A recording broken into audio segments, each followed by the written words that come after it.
26 जुलै म्हणजे 26वा दिवस आजचा 26 जुलै ते साधारणतः 31 जुलैपर्यंत तुम्हाला मी या संपूर्ण वर्कशीटची माहिती आज सांगणार आहे. तुमच्यासमोर 26 जुलैचं वर्कशीट आहे. 31 जुलै किंवा 1 ऑगस्टला तुमची चाचणी होणार आहे. त्यामुळे तोपर्यंत म्हणजे 1 जुलैपर्यंत आज आपण माहिती 1 ऑगस्टपर्यंत आपण माहिती घेण्याचा प्रयत्न या ठिकाणी करणार आहोत. सगळ्यांनी समोर वर्कशीटमध्ये लक्ष द्यायचं. तुमच्यासमोर असलेल्या दिवस 26वा क्षेत्र मौखिक भाषा विकास कौशल्य श्रवण आणि संभाषण हे याच्यातून आपण हे करणार आहोत. याच्यावरचं पहिलं चित्र पाहायला मला आवडतं ते आहे पोस्ट कार्डचं चित्र. त्या ठिकाणी त्यांनी दिलेलं आहे पोस्ट कार्ड. पोस्टामध्ये गेल्यानंतर वेगवेगळ्या प्रकारचे प्रॉडक्ट्स पोस्टामध्ये आहेत. पोस्ट कार्ड, अंतर्देशीय कार्ड, लिफाफा, वेगवेगळ्या प्रकारचे पोस्टाचे तिकीटं आणि वेगवेगळ्या प्रकारच्या सेवा पोस्टामधून दिल्या जातात. मग मनी ऑर्डर असो, पैसे ट्रान्सफर असो किंवा किसान विकास बचत पत्र असो, इंदिरा गांधी विकास बचत पत्र असो, पोस्टाच्या वेगवेगळ्या प्रकारच्या योजना आहे. सुकन्या समृद्धी नावाची योजना आहे. आणि आज मुली लेक्चरमध्ये आहेत म्हणून मुलींच्या पालकांना मुलींना या ठिकाणी अशी सूचना आहे की पोस्टामधलं सुकन्या समृद्धी योजना नावाचं जे खातं आहे त्याची माहिती घ्या आणि विशिष्ट रक्कम दर महिन्याला आपल्याला त्या खात्यामध्ये भरावी लागते. मुलीच्या लग्नापर्यंत किंवा मुलीच्या शिक्षणासाठी आपल्याला ही योजना फार महत्त्वाची आहे. केंद्र सरकारच्या या योजना आपल्या देशातल्या मुली आणि महिलांना विकास करण्यासाठी, त्यांना उत्थापन त्यांचं व्हावं, त्यांची प्रगती व्हावी यासाठी ही योजना अत्यंत सुंदर आहे. याच्यातून मुली वाचवायची मोहीम देखील मोठ्या प्रमाणात राबवली जाते. पोस्ट कार्ड या ठिकाणी त्यांनी दिलेले अध्ययन निष्पत्ती असं म्हटलं की भिन्न वेळ आणि भिन्न विषयासंबंधी इतरांनी सांगितलेल्या गोष्टी विद्यार्थ्यांनी समजून घेतात आणि स्वतःच्या भाषेमध्ये सांगतात. याच्यावर आपण मागच्या वेळेस बोललो होतो. घर व परिसरातील अनौपचारिक विषयावरील संवाद ऐकतात, त्यात सहभागी होऊन आपले मत मांडतात. मग आता या मुली जर असेल घरामध्ये, तुम्ही तुमच्या आईबरोबर बोलतात, वडिलांबरोबर बोलतात आणि अनोळखी माणूस आपल्या घरात आला, अनोळखी महिला आली, ती जर आपल्या आईची मैत्रीण आहे ती महिला, तर तिच्याशी बोलताना आपण आपल्या आईशी बोलतो तसं त्या महिलेशी आपण बोलत नाही. कारण आपल्या आईजवळ आपलं मन आपण मोकळं करू शकतो, मत व्यक्त करू शकतो. तसंच तुमची मैत्रीण असेल तिच्याशी तुम्ही जेवढं फ्रीली मन मोकळेपणाने बोलता, आज काय केलंस ग तू जेवलीस का, तुमच्या घरी कोण पाहुणे आले होते, त्याच्यानंतर काही घटना घडली असेल तर असं का झालं तसं का झालं, फ्रीली आपण तुम्ही तुमच्या मैत्रिणीशी गप्पा मारतात. परंतु एखादी अनोळखी मुलगी जर आली तर तिच्याशी डायरेक्टली आपण गप्पा मारत नाही, हळूहळू आपण बघतो. लहान मुलं बघा, एखादं छोटंसं पाळण्यातलं लहान मुलं आहे ते कधीही कोणाकडे अनोळखी माणसाकडे जात नाही. पहिल्यांदा अनोळखी माणसाकडे पाहून तर ते रडतंच. मग त्याच्यानंतर तो माणूस जास्तीत जास्त त्याच्याजवळ राहील, त्याला आनंदाने त्याच्याकडे बघेल, छान त्याला क्यूट स्वीट स्माईल देईल.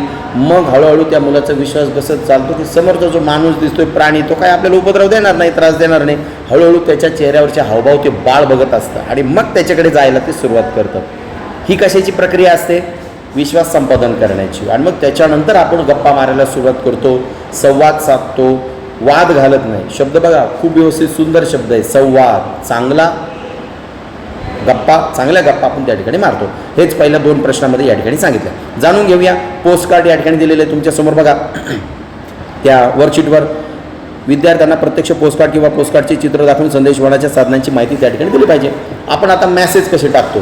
जुन्या काळी काय होतं की सगळ्यात आधी एक राजा दुसऱ्या राजाला काय करायचा, एखादा संदेश जर पाठवायचा असेल तर गोल असं प्लॅस्टिकचा किंवा सजवलेला रत्नजडित असा गोल डबा असायचा, लांब उदबत्तीच्या पुड्यासारखा, आणि त्याच्यामध्ये मग तो खलिता असायचा. खलिता वर लाकडाची काठी, खाली लाकडाची काठी, आणि त्याच्यावर त्याला कापडाने ते जोडलेलं मखमलचं कापड ते असायचं आणि त्याच्यावर ते बोरुणे किंवा शाईने त्या ठिकाणी लिहिलं जायचं. तो खलिता गोल गुंडाळून त्याला दोरी बांधली जायची आणि त्या दोऱ्या त्या अगरबत्तीच्या डब्यासारख्या दिसणाऱ्या डब्यामध्ये ठेवून तो जो जुन्या काळचा दूध असायचा, त्याला दूध म्हणलं जायचं. आता पोस्टमन त्या ठिकाणी म्हणतात. हा दूध काय करायचा, एका ठिकाणाहून दुसऱ्या ठिकाणी, मग ते किती का किलोमीटरचं अंतर असायचं, तिथं तो त्या राजापर्यंत तो मेसेज किंवा ते खलिता पोहोचवायचा. मग नंतर जसे इंग्रज भारतामध्ये आले त्याच्या आधी अजून एक मेसेज पोहोचवण्याचा, संदेश पोहोचवण्याचा, पत्र पोहोचवण्याचा अजून एक मार्ग होता. कबुतरांना त्या ठिकाणी ट्रेन केलं जायचं. कबुतराच्या गळ्यामध्ये चिठ्ठी बांधली जायची आणि मग ते कबूतर उडत त्याला ज्या ठिकाणी ट्रेनिंग दिलेलं आहे, जिथं जाऊन त्याच माणसाच्या खांद्यावर तो जाऊन बसणार आणि मग तो माणूस काय करायचा, त्या कबुतराच्या गळ्यातली चिठ्ठी काढून तो वाचायचा.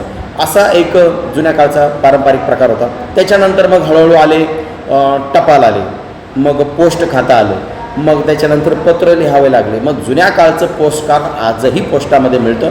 एक काळ असा होता ते 5 पैशाला मिळायचं. मी लहान होतो तेव्हा ते 5 पैशाला पोस्टात मिळायचं. आज साधारणतः त्याची किंमत झाली असेल 50 पैसे किंवा 1 रुपया.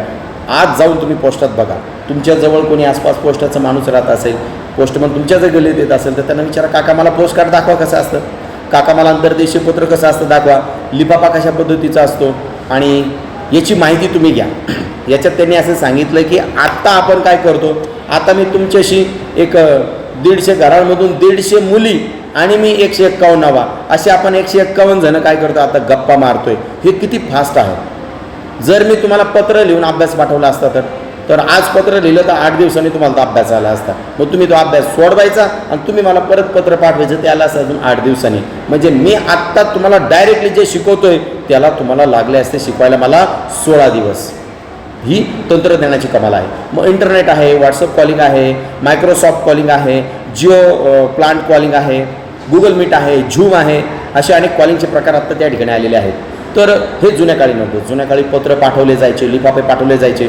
अजून एक ट्रिंगचा काळा रंगाचा टेलिफोन होता, त्याला वायरी होत्या. मग दूरसंचार विभाग म्हणजे आत्ताच आपण BSNL बघतो. अजूनही खूप ऑफिसेसमध्ये असे फोन आहेत, टेबल म्हणतात त्याला, लँडलाईन फोन आपण असे म्हणतो. तुमच्या घरामध्ये देखील कोणाच्या तरी असेल असं.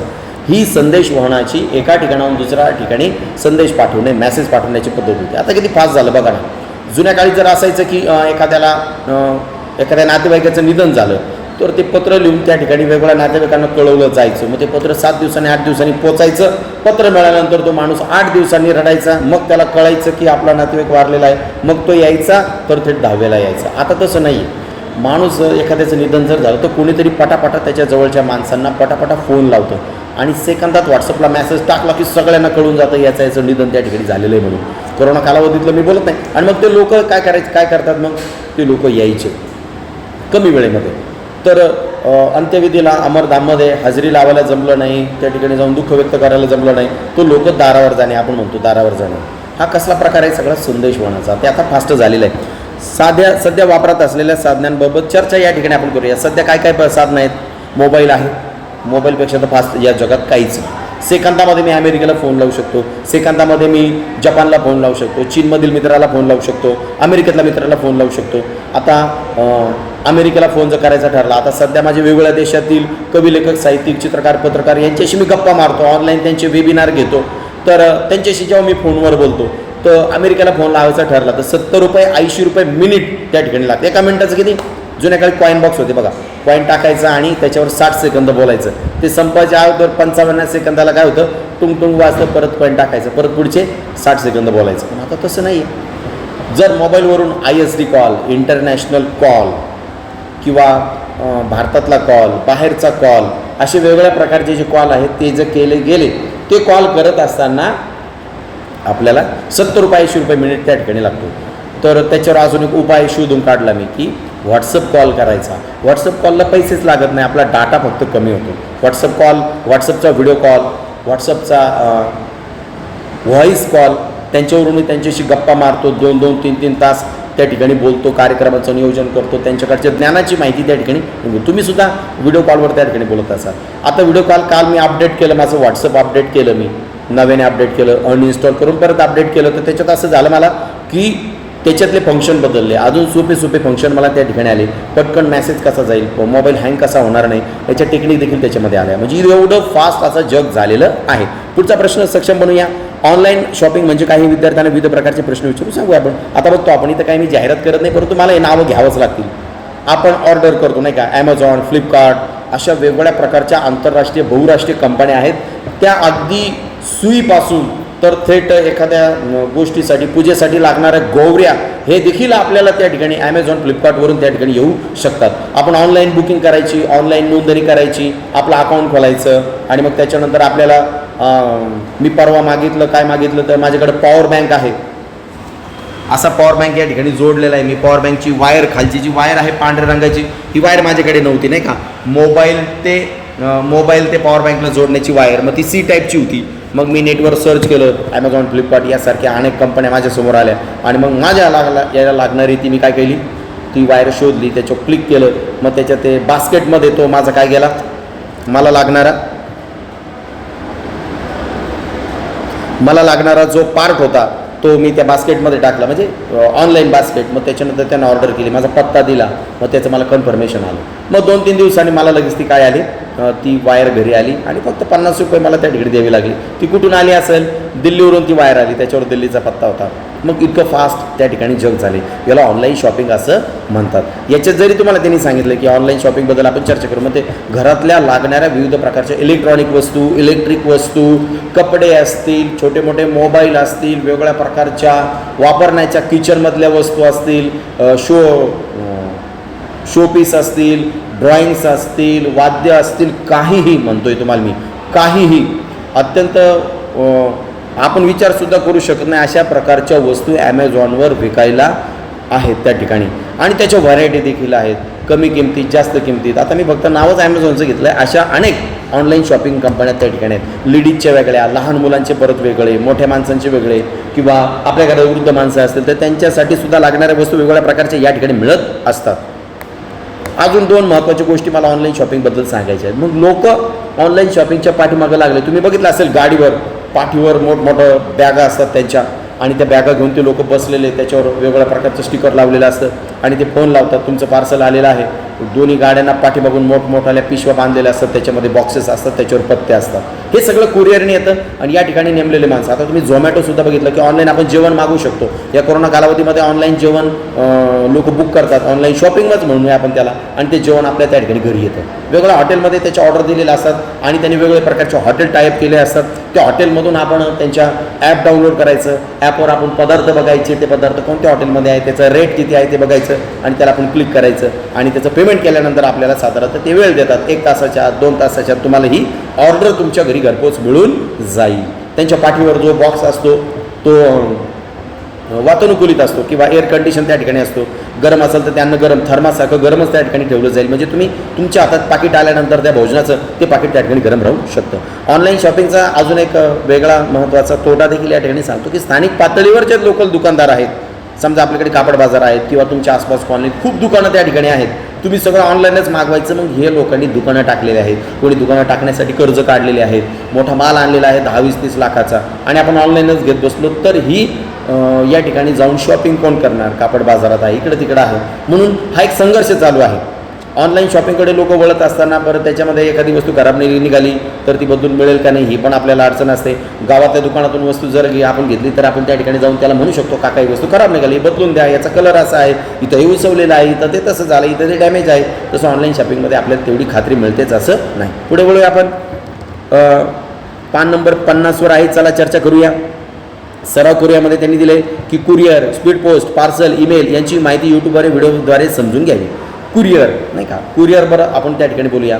आपल्याकडे आता विविध प्रकारच्या वस्तू, ऑनलाईन शॉपिंगचा विषय आता आपला झाला. विविध प्रकारच्या वस्तू आपल्याला कुरिअरने येतात. मग पाकिट असतील, महत्त्वाचे कागदपत्र असतील, हे जेवढं ऑनलाईन शॉपिंग आपण मागवतो ती देखील त्याच्यातूनच येते नाही का. आता मी अनेक गोष्टींसाठी, पुरस्कारांसाठी मी माझा बायोडाटा माहिती पाठवली, परंतु कार्यक्रम घेताना लोकांना शक्य नाही म्हणून त्यांनी ट्रॉफीज आणि मोमेंटो जे आहे ते मला कुरिअरने पाठवले. ते कुरिअरनी मला मिळाले आणि मग त्यांनी सांगितलं की तुम्ही हातामध्ये धरून उभा फोटो काढायचा, तो फोटो आम्ही वेबसाईटवर त्या ठिकाणी टाकू. अशा सोयीसुविधा कुरिअरच्या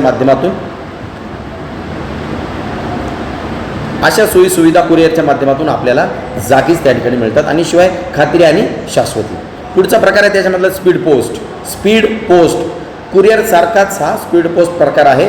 तो आपल्याला टपाल विभागामध्ये जाऊन, डाक विभागामध्ये जाऊन अत्यंत सुरक्षित आणि खात्रीशीर, कारण ते सरकारी आहे म्हणून त्याच्यावर व्यवस्थित रजिस्ट्रेशन केलं जातं. ऑनलाईन आपल्याला ट्रेकिंग करता येते. आपलं पार्सल कुठपर्यंत आलेलं आहे हे आपल्याला मोबाईलवर त्या ठिकाणी कळतं. मोबाईलवर आपल्याला OTP येतो, मोबाईलवर आपल्याला माहिती मिळते आणि आपण अत्यंत चांगल्या पद्धतीने खात्रीलायक स्पीड पोस्टाचं वापरू शकतो. पोस्टाच्या खूप सगळ्या सेवा आहेत. तुम्ही एका दिवशी पोस्टामध्ये जाऊन पोस्टाची सगळी माहिती त्या ठिकाणी घ्या. त्याची व्हिडिओ तुम्हाला मी टाकणार आहे. त्यानंतर ईमेल कोणता आहे? तो मोबाईलमध्ये ईमेल आपण त्या ठिकाणी वापरतो.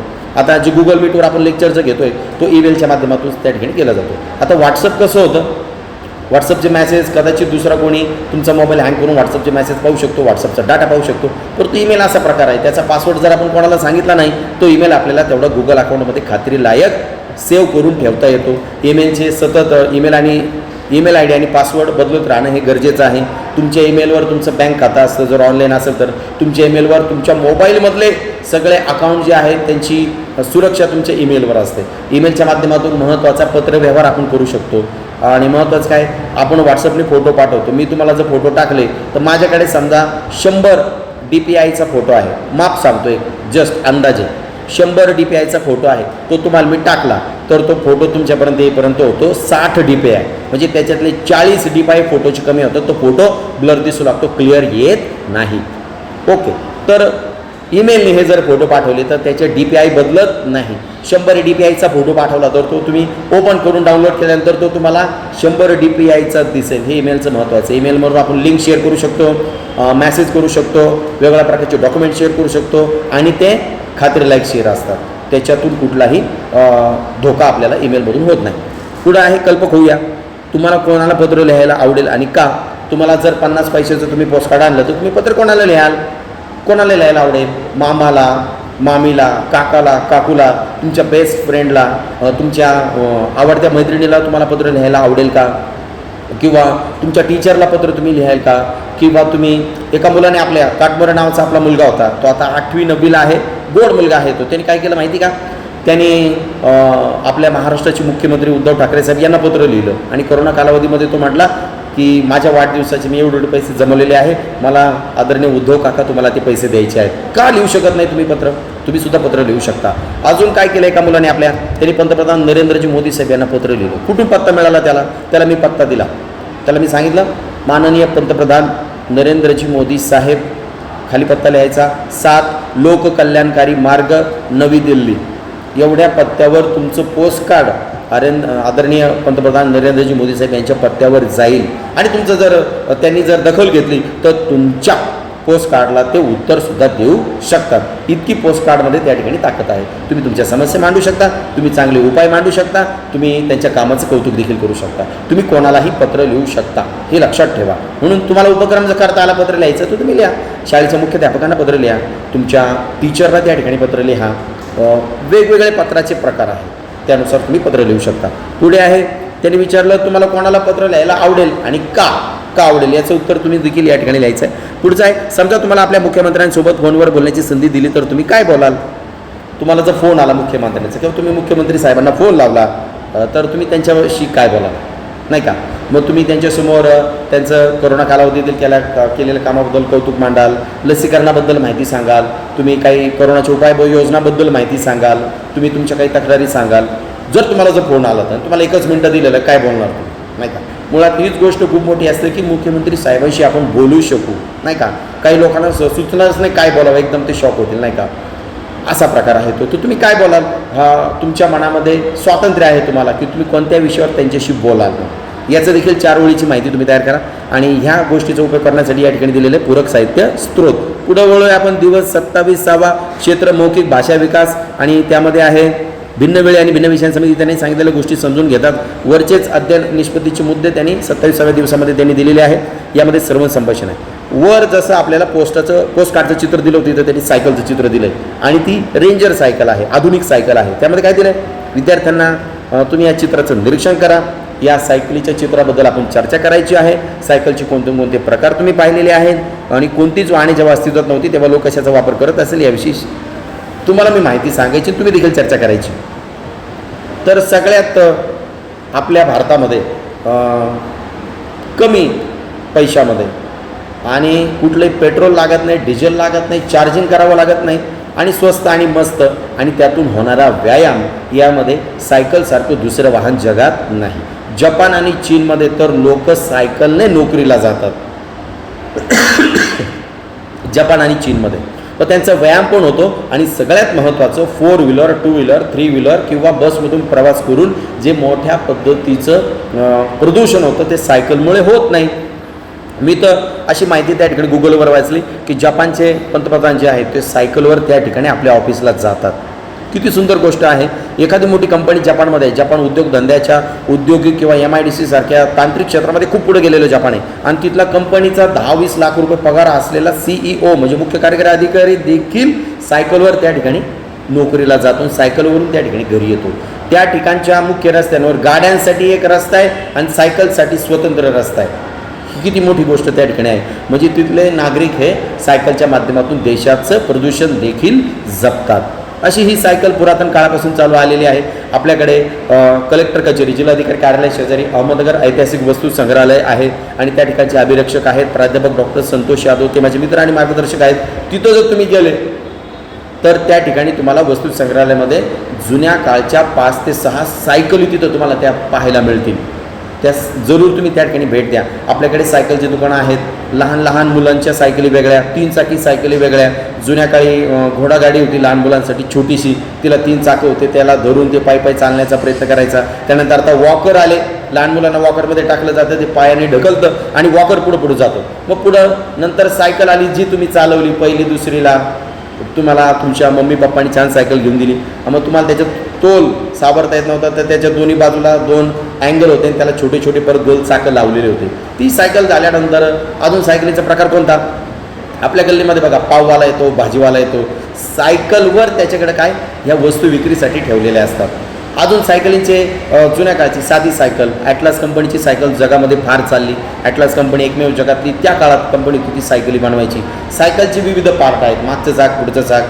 त्यानंतर अजून एक काय गंमत होती की जुन्या काळच्या सायकलींना लाईट होते पुढे. मग ते लाईट कशावर चालायची? बॅटरी होती का? नाही. मागच्या चाकाला अशी दुधाच्या किटलीसारखी छोटीशी एवढीशी किटली होती, त्याला डायनामो असं म्हणतात, डायनामो. आणि त्या किटलीचं जे झाकण आहे ते त्या टायरला काय करायचं, टायर पळालं की ते झाकण काय होतं त्याचं, त्या किटलीचं फिरायचं छोट्याशा, आणि ते फिरून फिरून फिरून फिरून त्याच्या गतीज ऊर्जेचं रूपांतर विद्युत ऊर्जेमध्ये व्हायचं आणि त्याला जी वायर जोडलेली सायकलच्या पुढल्या हेडलाईटला तो लाईट त्याच्यामध्ये लागायचा. अशा पद्धतीच्या सायकली जुन्या काळी होत्या डायनामो. आज बॅटरीवरच्या सायकली आलेल्या आहेत. परवा आम्ही एका सायकलच्या दुकानात गेलो, तिथं बघितलं 1.5 लाख रुपयाची सायकल होती. सायकल रेसिंगसाठी ह्या सायकली वापरल्या जातात. मग मी विचारलं हिची एवढी किंमत काय? त्या सायकलचं वजन होतं फक्त 3.5 किलो. 3.5 किलो वजन फक्त सायकलचं, आणि त्याची किंमत 1.5 लाख रुपये. म्हणजे रेसिंगसाठी वापरल्या जाणाऱ्या सायकली वेगळ्या. त्याच्यानंतर तुम्हाला याच्यासाठी येण्या जाण्यासाठी किंवा वृद्ध माणसांसाठी असलेल्या सायकल वेगळ्या. शेकडो प्रकार आहेत सायकलींचे, लाखो कंपन्या जगामध्ये आहेत, वेगवेगळ्या प्रकारच्या सायकली त्या बनवतात. आणि सायकलबद्दल अजून माहिती तुम्ही सायकलचे पार्ट पाहून ठरवायची. की पॅडल आपण म्हणतो, पॅन्डल आहे, चेन असते त्याला. त्याच्यानंतर गिअरची सायकल हा एक नवीन प्रकार गेल्या अनेक वर्षापासून आपण बघतो. त्याच्या हातामध्ये गिअर असतात, गिअर कसा टाकायचा त्याचं जे देखील टेक्निक असतं. काही परवा एक सायकल बघितली, एवढे जाड तिचे टायर होते, खूप जाड टायर. तर ती जिम म्हणून किंवा याच्या म्हणून व्यायाम म्हणून ती सायकल वापरली जाते. जर आपल्या प्रोफेसर ग्राउंड चौकामध्ये गोल्ड जिम आहे, तिथं जर तुम्ही गेले एक सहज भेट द्यायला, काका आम्हाला इथली सायकल दाखवा, ती एकाच जागी पॅक केलेली सायकल आहे. त्याच्यावर फक्त बसायचं आणि पॅन्डल मारत राहायचं. त्याच्यातून पायाचे, मांडीचे, कमरेचे आणि हातांचे स्नायू त्या ठिकाणी बळकट होतात. अशा प्रकारचं सायकलिंग व्यायामासाठी देखील वापरली जाते. पुढे आपण बोलूया सक्षम बनवूयामध्ये. खालील मुद्द्यांच्या आधारे आपल्याला चर्चा करायची. सायकलसारखीच अजून कोणती वाहने तुम्हाला माहिती आहेत? 2 व्हीलर आपल्याला माहिती आहे. त्यानंतर जे 2 चाकाचे आहेत म्हणून 2 व्हीलरमध्ये सुद्धा खूप कंपन्या आहेत. आणि तुमच्या घरीसुद्धा 2 व्हीलर असेल, लेडीजसाठी असलेल्या 2 व्हीलर वेगळ्या, जेंट्ससाठी असलेल्या 2 व्हीलर वेगळ्या. 2 व्हीलरमध्ये परत जवळजवळ 99% 2 व्हीलर या पेट्रोल त्याच्यात टाकलं जातं, डिझेल टाकलं जात नाही. डिझेल मोठ्या गाड्यांना, त्या पण ज्या गाड्यांना डिझेल इंजिन आहे त्याच्यामध्ये ते डिझेल चालतं. त्याच्यानंतर अजून एक मला आठवलं, बॅटरीवर चालणाऱ्या 2 व्हीलर त्या ठिकाणी आलेल्या आहेत. माझे मित्र आहेत एक नितीन भोसले म्हणून, तर त्यांच्याकडे बॅटरीवर चालणारी 2 व्हीलर आहे. रात्री 3 तासची चार्जिंग करून ठेवायची, घरामध्ये घ्यायची, तिचं पिन लावायची त्या घरातल्या सॉकेटला. 3 तास चार्जिंग झाल्यानंतर त्याच्या बसायचं शीट आहे, त्याच्या खाली त्याच्या बॅटरीज असतात आणि ती चालू होते. आणि ती ॲटोमॅटिक गाडी आहे, तिला रिमोट देखील आहे. अशी देखील सायकल आपण पाहू शकतो. त्यानंतर कोणतीच पेट्रोलच्या वाहनाबरोबर इलेक्ट्रॉनिक वाहनाबद्दल तुम्हाला कोणती माहिती आहे? इलेक्ट्रॉनिक वाहने ही प्रदूषण करत नाही, त्याच्यातून दूरच बाहेर येत नाही, नाही का? ती वजनाला हलकी असतात. आता इलेक्ट्रॉनिक 2 व्हीलर जर पाहिली तर साधारणतः 50-60 हजार रुपये त्याची किंमत त्या ठिकाणी आलेली आहे. एक आता सनी स्कूटर नावाचा प्रकार आलेला आहे, तो आपल्याकडे जपानमधून आले. त्या स्कूटरची किंमत आहे जवळजवळ 1.5 लाख रुपये आणि ती एकदा चार्ज केली 3 तास तर ती जवळजवळ 500 किलोमीटर चालते. म्हणजे कुठलंही पेट्रोल टाकायचं नाही, गाडीतून धूर बाहेर येणार नाही सायलेन्सरमधून आणि प्रदूषण होणार नाही. म्हणून आता बघा जास्तीत जास्त दिल्लीमध्ये आम्ही गेलो होतो, तर दिल्लीमध्ये जसं आपल्याकडे अहमदनगर महानगरपालिकेच्या सिटी बस आहेत नाही का, तसं दिल्लीमध्ये सुद्धा सिटी बस आहे. परंतु त्या सगळ्या सिटी बस, मोठमोठ्याल्या बस, त्यांना जवळजवळ 10 चाकं आहेत. ह्या बॅटरीवर चालणाऱ्या बस आहेत. दिल्लीचे जे एअरपोर्ट आहेत, टर्मिनल ए आणि टर्मिनल बी, त्या एअरपोर्टवरून दिल्ली शहरामध्ये जवळजवळ 20-30 किलोमीटर जाणाऱ्या ज्या बस आहेत त्या सगळ्या इलेक्ट्रिक वाहनांवर आधारित आहे. तिथल्या रिक्षासुद्धा इलेक्ट्रिकवर किंवा गॅसवर आहेत, ज्यातून कमीत कमी किंवा 0 प्रदूषण होतं. तर हा जो मुद्दा या ठिकाणी आपण पाहिला, पेट्रोलच्या वाहनांबरोबर इलेक्ट्रिक वाहनांची देखील माहिती आपण पाहत आहोत. पुढे आपण वळूया पान नंबर 52 वरती तर त्यांनी काय दिलंय, सायकलचे पार्ट दिले, चित्राचं निरीक्षण करून आपल्याला विविध भाग दर्शवले. ते भागाला कोणत्या भागाला काय म्हणायचं हे सुद्धा आपण बघूया. आणि याची माहिती तुम्हाला सायकलवाल्याकडे जायचं मुद्दामून, काका ह्या भागाला काय म्हणतात, त्या भागाला काय म्हणतात, साठा कशाला म्हणतात, पॅन्डल कशाला म्हणतात, किंवा चक्री कशाला म्हणतात, गिअर कशाला म्हणतात, चैन कशाला म्हणतात, ट्यूब कशाला म्हणतात, टायर कशाला म्हणतात, वॉल कशाला म्हणतात, याची माहिती आपण घ्यायची. चला सुरुवात करूया. यामधील त्यांनी सायकल शिकताना तुम्हाला कोणकोणते अनुभव आले किंवा कोणकोणत्या गमती झाल्या. आता मी लहानपणी जेव्हा सायकल शिकलो तेव्हा असं झालं की सायकल मला धरताच येत नसायची. मग शीट जे आहे, शीट असं दाबायचं आणि एका हाताने हँडल त्या ठिकाणी धरायचं आणि खालून साठ्याच्या मधून पाय टाकून तिकडच्या पॅन्डलवर पाय ठेवायचा, इकडचं पाय टेकवत तिकडचं पॅन्डल फिरवायचं. असं करता करता 10 वेळा मी पडलो. एक 4-5 दिवस पडलो, नुसते गुडघे फुटले, पाठीला लागलं, हाताला लागलं, खरचटलं. पण मी ठरवलं की मला सायकल शिकायचीच म्हणून. आणि मग 7व्या-8व्या दिवशी मी सायकल शिकायला लागलो आणि मला फार आनंद झाला. मग ब्रेक मारणे, दोन्ही ब्रेक आहे, पुढचा ब्रेक, मागचा ब्रेक, त्याच्यानंतर स्पीड कमी करणे, आपल्याला थांबायचं असेल तर पॅन्डल मारतच राहायचं का नाही, अशा सायकल शिकण्याचे विविध सोप्या पद्धती आहेत. आता तर मुलांना, लहान मुलांना बाजूने ते स्टँड येतात. मग अशी तुम्हाला मी सांगितलं तसे स्टँड जुन्या काळी नव्हते. असं रडत धडपडत सायकल आम्ही त्या ठिकाणी शिकलो. पुढे वळूया आपण. कल्पना करा, तुमच्या गावात सायकल दुरुस्त करणाऱ्या व्यक्तीला तुम्ही कोणते प्रश्न विचाराल. आता आपल्या नगरमध्ये चौपाटी कारंजा आहे नाही का, दिल्ली गेटच्या आत गेल्यानंतर तिथं कीर्ती सायकल मार्ट आहे आणि विशाल नावाचा तिथं माझा मित्र आहे. त्याचे वडील कुमार काका आहेत. मी त्यांच्याकडे सायकल घेऊन जात असतो. मग सायकलचं मी निरीक्षण करतो. त्यांच्याकडे जुन्या काळच्या सायकलींपासून आत्ताच्या सायकलींपर्यंत हजारो नमुने आहेत सायकलचे. ते सायकल तयार करतात, दुरुस्त करतात, रिपेअर देखील करतात आणि खूप सायकली त्यांच्याकडे आहेत. मग मी निरीक्षण करतो कोणते पाने कुठं सायकलच्या कोणत्या पार्टला वापरतात, पंचर कसं काढलं जातं. आता नवीनच प्रकार मी पाहिला की ट्यूबलेस टायर त्यांच्याकडे आलेले आहेत. सायकल पंचरच होत नाही, अडून धुडून कशी त्या ठिकाणी वापरा. बॅटरी चार्ज करणारी सायकल, सीटाच्या खाली छोटीशी बॅटरी असते, ती चार्ज झाली फक्त एकच पॅन्डल मारायचं, जसं पॅन्डल मारू तसं चाकं फिरतील आणि बॅटरी चार्ज होईल आणि कालांतराने फक्त धरून बसायचं आणि गाडी ॲटोमॅटिक त्या ठिकाणी चालते. सायकल. अजून एक मला शब्द कळला, ते सायकलला गाडी म्हणतात त्या ठिकाणी, कारण सगळ्या सायकलीची ते म्हणतात ही गाडी घ्या, ती गाडी घ्या. साधी सायकल, रेंजर सायकल, असे अनेक प्रकार त्या दुकानामध्ये पाहायला मिळतात. मी त्यांना मग वेगवेगळे प्रश्न विचारतो. हिची किंमत काय, तिची किंमत काय, हिची किंमत एवढी का बरं, याचं हँडलच का बरं असं आहे. रेंजर सायकल आल्या त्यांचं हँडल सरळ होतं. जुन्या काळची ॲटलो सायकल त्याचं हँडल असं यू आकाराचं होतं समोरून, त्याचे ब्रेक वेगळे. आता इलेक्ट्रॉनिक ब्रेक आले, त्याला गिअर आले, अशा अनेक प्रकारच्या सायकली आहेत. आणि याच्यासाठी तुम्हाला 6वीच्या पुस्तकातून देखील सायकलचा धडा आहे, जुन्या 6वीच्या मराठीच्या पुस्तकात, त्याचा तुम्हाला वापर करता येईल. आता आपण पुढे वळूया. दिवस आहे आपला 28वा आणि त्याच्यामध्ये त्यांनी दिले कौशल्य वाचन लेखन आहे आणि ते व्याकरणावर आधारित हा 28वा दिवस आहे. व्याकरण घटकांची माहिती घेतात आणि त्यांचा लेखनामध्ये योग्य वापर करतात. हे सगळ्यात महत्त्वाचं आहे. याच्यामध्ये क्रियापदांचे प्रकार. क्रियापद आपण इयत्ता 6वीच्या मराठीमध्ये बघितलेलं आहे, 5वीला देखील क्रियापद आपण बघितले. तर व्याकरणामध्ये क्रियापद आणि क्रियापदांचे प्रकार हे आपल्याला माहिती असले पाहिजेत. आता जाणून घेऊ. यामध्ये त्यांनी असं सांगितलेलं आहे की पुढील वाक्यातील कर्म असणारी व कर्म नसणारी वाक्य वेगळी करून लिहा. आणि वाक्य दिलेले टोटल 6 वाक्यांमधून ज्या वाक्यांना कर्म आहे ते वेगळे करायचे, ज्या वाक्यांना कर्म नाही ते वेगळे करायचे. सगळ्यात प्रथमतः आपण क्रियापद म्हणजे काय समजून घेऊ. मी गावाला जातो हे वाक्य जर तुम्हाला मी सांगितलं तर याच्यातलं मी काय आहे, हा कर्ता आहे. कर्ता म्हणजे जो काम करतो त्याला कर्ता असं त्या ठिकाणी म्हणतात. आणि जातो या शब्दामुळे आपल्याला क्रिया कळते. तो जो कर्ता आहे तो कोणती क्रिया करत आहे हे आपल्याला ज्या शब्दावरून कळतं त्या शब्दाला क्रियापद असं म्हणतात. शब्दच काय आहे, क्रिया आणि पद. ज्या शब्दातून आपल्याला त्या वाक्यामधील कर्त्याची क्रिया कळते त्याला काय म्हणतात, क्रियापद असं म्हणतात. मी तर फक्त एवढंच म्हटलो तुम्हाला, मी गावाला एवढं जर तुम्हाला म्हटलं तुम्ही लोक खाजवत बसा नुसतं मी गावाला. अरे पुढे काय, जोपर्यंत मी जातो हे क्रियापद उच्चारणार नाही तोपर्यंत तुम्हाला त्या वाक्याचा पूर्ण अर्थ कळणार नाही. वाक्याचा अर्थ पूर्ण करणाऱ्या क्रियावाचक शब्दाला क्रियापद असं म्हणतात. मग त्यांनी म्हटलं की ह्या 28व्या भागामध्ये वर्कशीटमध्ये आपण पाहणार आहोत क्रियापदांचे प्रकार. मग ते कोणते आहेत. मग त्यांनी सांगितलं सकर्मक क्रियापद आणि अकर्मक क्रियापद. कर्म म्हणजे काय, कर्म म्हणजे क्रियापदाला काय असा प्रश्न विचारल्यानंतर जे उत्तर येतं त्याला कर्म असं म्हणतात. एखाद्या क्रियापदाला प्रश्न विचारला काय, उत्तर आलंच नाही तर त्या वाक्यात कर्म नाही, हे लक्षात ठेवा. मग आता उदाहरण त्यांनी दिले, घंटा वाजली. काय वाजली, वाजली या क्रियापदाला मी प्रश्न विचारला, काय वाजली, उत्तर काय आलं, घंटा. म्हणून हे क्रियापद कोणतं आहे, सकर्मक क्रियापद. दुसरं, सुलू सायकल चालवते. सुलू नावाची मुलगी आहे आणि चालवते हे क्रियापद आहे. सायकल हे कर्म आहे. सायकल कर्म का बरं आहे, कारण क्रियापदाला प्रश्न विचारायचा. क्रियापद कोणतं आहे, चालवते. मग क्रियापदाला प्रश्न विचारा, काय चालवते, सायकल. म्हणून या ठिकाणी हे सकर्मक क्रियापद आहे. पुढचं, आपण सर्वजण जाऊया. बंड्या आणि जॉन खेळताना पडले. सुमी छान वाचते. बाईंनी खडू आणला. या 6 वाक्यांना तुम्ही सकर्मक आणि अकर्मक क्रियापदामध्ये वर्गीकरण करायचं. सक्षमपणे यामध्ये खाली दिले क्रियापदांचे प्रकार. शिक्षक आणि क्रियापदांचे 4 प्रकार कोणते हे सांगायचं आहे. आपल्या समोर आहेत सकर्मक अकर्मक क्रियापद. त्यानंतर हे 2 प्रकार आपण या ठिकाणी पाहिले, सकर्मक क्रियापद आणि अकर्मक क्रियापद. अजून वेगवेगळे प्रकार आहेत. संयुक्त क्रियापद आहे, सहाय्यक क्रियापद आहे. मी शाळेत, मी घरी येत होते.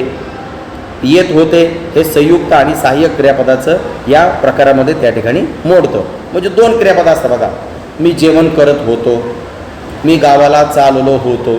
चाललो आणि होतो 2 क्रियापद याच्यामध्ये आहेत. आणि याच्यातलं एक क्रियापद जे असतं त्याला म्हणतात धातू साधित. चालत होतो, मी रस्त्याने चालत होतो. होतो हे मुख्य क्रियापद आहे आणि चालत हे सुद्धा क्रियापद आहे आणि त्याला त्यांनी काय लावलेलं आहे, त हा लावलेला आहे. त, चालत. मग याच्यातून चालण्याची क्रिया स्पष्ट होते. जिथं हा त लावला जातो त्याला म्हणतात धातू साधित. तर अशा प्रकारे सहाय्य क्रियापद, संयुक्त क्रियापद, सकर्मक क्रियापद, अकर्मक क्रियापद अशी विविध क्रियापदाचे प्रकार आहेत. त्यानंतर पुढील क्रियापदांसाठी सकर्मक व अकर्मक अशा दोन्ही प्रकारची वाक्य आपल्याला तयार करायला लावलेली. पळाला, बोलते, करा, आवडते, भेटला या वाक्यावरून तुम्हाला सकर्मक आणि अकर्मक क्रियापद तयार करायची, वाक्य तयार करायची. पान नंबर 53 संपलं. 54 आपण जाऊया. चित्र दिलेलं आहे, कल्पक होऊया. पहा, सांगा आणि लिहा. विषय आहे आमचा खेळ. या चित्रावरून तुम्हाला सकर्मक आणि अकर्मक क्रियापदे असणारे 5-6 वाक्यांचा उतारा लिहायचा आहे. सोपं आहे. 4 ते 5 मुलं या ठिकाणी खेळतात. 2 मुली आहेत, 3 मुलं आहेत. एकाच्या डोळ्याला रुमाल बांधलेला आहे. आंधळी कोशिंबीर खेळते खेळ आहेत. गवत आहे, छान डोंगर आहे, त्यानंतर झाडं देखील आहे, सुंदर वातावरण आहे. याचं वर्णन तुम्ही सकर्मक अकर्मक क्रियापदे वापरून करायचं आहे. पुढं काय सांगितलं त्यांनी आणि यासाठी तुम्हाला पुस्तकाचा आधार घेता येईल. आता आपण बोलूया दिवस 29कडे. 29वा दिवस कशाचा आहे, लेखनाचा सांगितलं आहे. आणि त्याच्यात पुन्हा एकदा स्व अभिव्यक्ती लेखन. मनाने कल्पना करून, मनातल्या मनात शब्द वाक्य जोडून विचार करून लिहायचं लेखन. स्व अभिव्यक्ती. स्व म्हणजे स्वतःची, अभिव्यक्ती म्हणजे स्वतःतील मनातील विचार बाहेर काढणे, प्रकट करणे. आता अभिव्यक्ती शब्द तुम्हाला अजून मी समजून सांगतो वेगळ्या पद्धतीने. मी जर कवी आहे तर कविता ही माझी अभिव्यक्ती आहे. माझ्या मनातले विचार मी कवितेतून व्यक्त करतो. मी जर लेखक आहे तर माझी अभिव्यक्ती झाली माझा लेख किंवा धडा. मी जर चित्रकार आहे तर माझी अभिव्यक्ती झाली चित्र, मी काढलेलं चित्रातून मी माझ्या मनातील भाव प्रकट केले. मी जर गायक आहे तर मी गायलेलं गाणं, ते गाणं म्हणजे माझी अभिव्यक्ती. मी जर डान्सर आहे, नृत्य कलाकार आहे तर मी केलेला डान्स ही झाली माझी अभिव्यक्ती. तसं याच्यात तुम्हाला त्यांनी सांगितलेलं आहे अभिव्यक्ती आपली कशी पाहिजे म्हणून. अध्ययन विषयामध्ये सांगितलं त्यांनी केलेल्या उताराचे समजपूर्वक वाचन करून त्याचा परिचय करायचा आहे आणि आपल्याला उतारा वाचून त्याला नाव द्यायचं, शीर्षक द्यायचं आहे, आपल्याला टायटल द्यायचं आहे, नाही का. अमुक भागात इतका. आता याच्यामध्ये जो पॅराग्राफ आहे तो पॅराग्राफ तुम्ही वाचायचा आहे आणि 2दा-3दा वाचायचा आहे आणि त्याच्यावरून त्या पॅराग्राफवरून तुम्हाला एक पॅराग्राफ आहे तर त्याचे तुम्हाला 2-3 पॅराग्राफ करायचे, मुद्दे वेगवेगळे करून 3 पॅराग्राफ करायचे आणि त्याच्यावरून तुम्ही काय करायचं आहे, त्याला टायटल द्यायचं आहे, शीर्षक द्यायचं आहे, नाव द्यायचं आहे. सक्षम बनू यामध्ये त्यांनी सांगितलं शिक्षक आणि विद्यार्थ्यांना उतारावर आधारित प्रश्न विचारून विद्यार्थ्यांना बोलते करावे, विचार प्रवृत्त करावे, विविध मुद्द्यांवर आपले विचार लिहिण्याचा सराव करावा आणि विविध प्रकारच्या शीर्षकांबद्दल विचार करून योग्य शीर्षक देण्यासाठी प्रोत्साहन करावे. हाच उतारा नाही. तुम्ही काय करायचं, तुमच्या मनामध्ये कुठला एक विषय घ्यायचा. आता सध्या पावसाचं वातावरण आहे, तुमच्या घराबाहेर पण असेल, तर शाळेत बसलो मी वर्गाच्या बाहेर, पावसाचं वातावरण आहे. तुमच्या मनामध्ये पावसाचं वातावरण याच्याबद्दल 4 पॅराग्राफ विचार करून लिहायचे. मग त्याच्यात मनामध्ये बैठक ठरवायची. पहिल्या पॅराग्राफमध्ये काय लिहिता येईल मला, दुसऱ्या पॅराग्राफमध्ये काय लिहिता येईल, तिसऱ्यामध्ये, चौथ्यामध्ये काय लिहिता येईल. एवढं करून 4 पॅराग्राफ लिहिल्यावर मी त्याला नाव काय देऊ. अजून त्याच्या पुढची पायरी आपण काय करायची, 4 पॅराग्राफ लिहिले आणि आपणच आपल्या मनाने 4 पॅराग्राफवर 5 प्रश्न तयार करायचे. आपल्या मनाने आपण आजपर्यंत उत्तरच लिहित बसलो प्रश्नांची, पण आता आयडिया काय करायची, तुम्ही डोकं चालवायचं थोडंसं. जो उतारा मी लिहिलेला आहे त्या उतार्याला मी काय करेल, आता मीच प्रश्न तयार करेल. पावसाचं वातावरण आहे त्याच्यावर तुम्ही पहिल्या पॅराग्राफमध्ये काय लिहू शकता? पावसाळ्याचे दिवस, पावसाळ्याचा ऋतू, पावसाळ्यात होणारं निसर्गामधले बदल, झाडे झुडपे, डोंगर, दऱ्या, नाले यांच्यामध्ये होणारे बदल.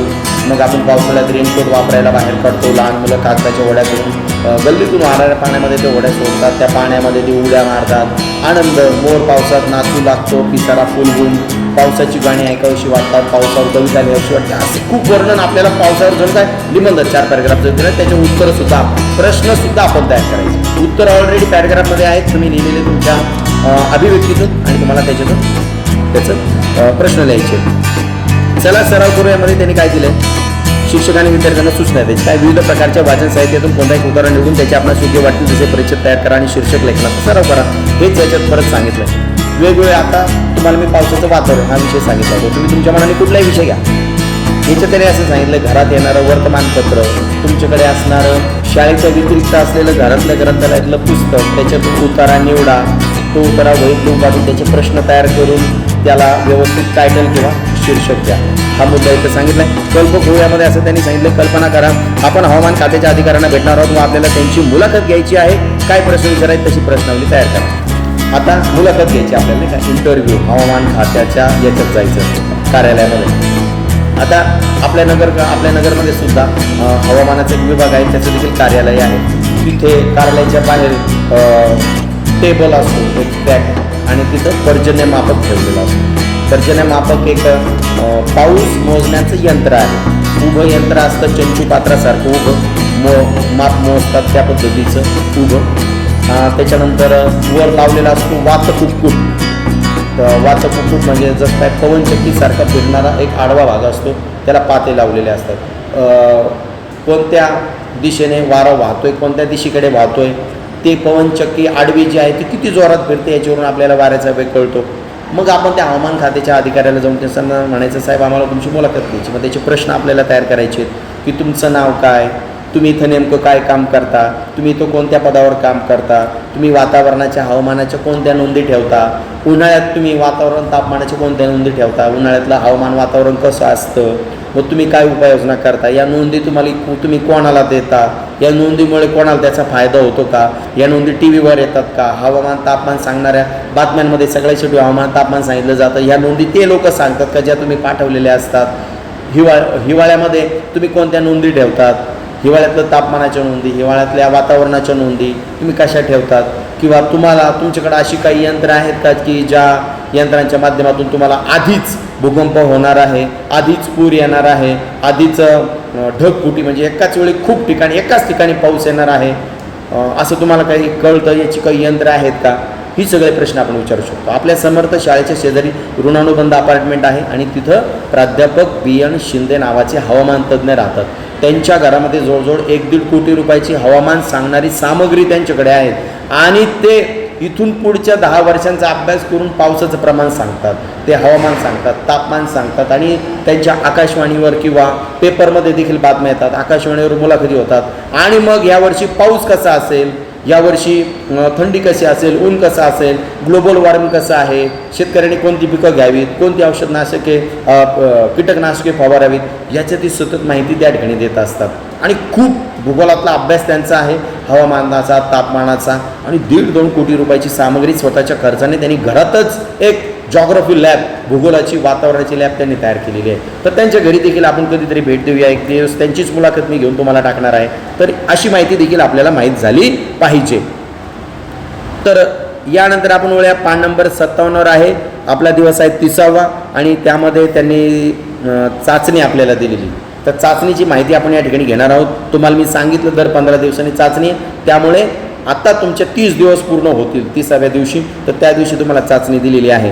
प्रश्न पहिला दिला आहे, खाली दिलेला कर्ता वापरून सकर्मक व अकर्मक वाक्य लिहा. ते आपण आत्ताच्याच वर्कशीटमध्ये पाहिलं. प्रथमेश आणि 2 वाक्य 2 ओळी दिलेल्या आहेत. प्रथमेशशी संबंधित सकर्मक वाक्य क्रियापद असणारं, अकर्मक क्रियापद असणारं वाक्य लिहायचं. खालील विशेषण व त्या विशेषणाचा उपप्रकार लिहा. नवा सदरा, दसपट झाडे, आम्ही बहिणी.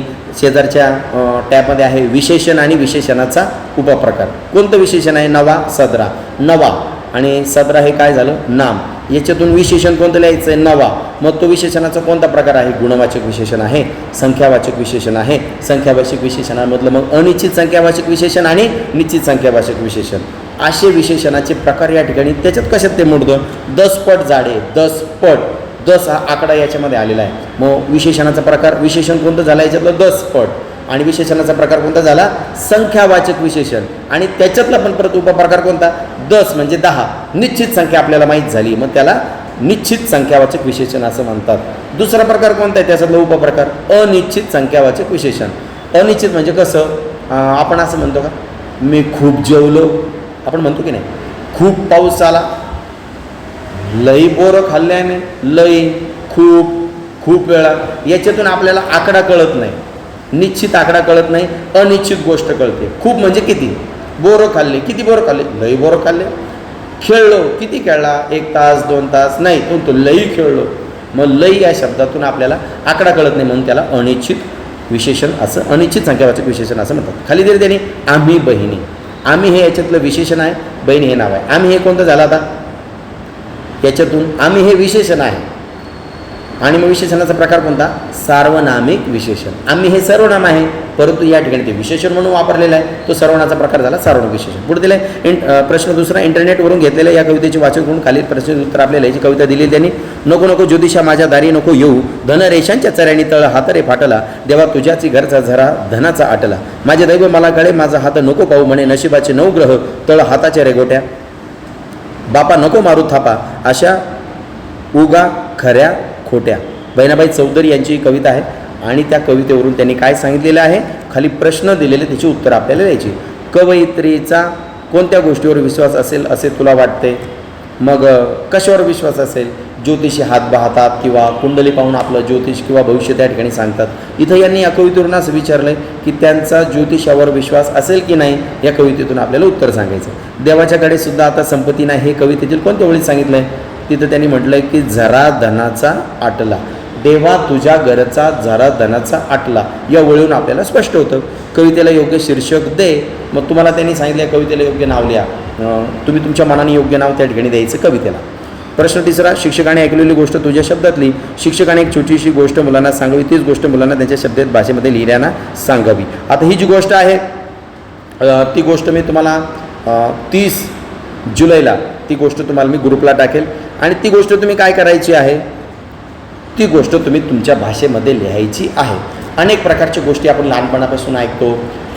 मुंगी आणि कबुतराची गोष्ट, मुंगी कबूतर शिकाऱ्याची गोष्ट, छोटंसं गोष्टीचं पुस्तक तुम्हाला 1ली 2रीला बालवाडीला होतं.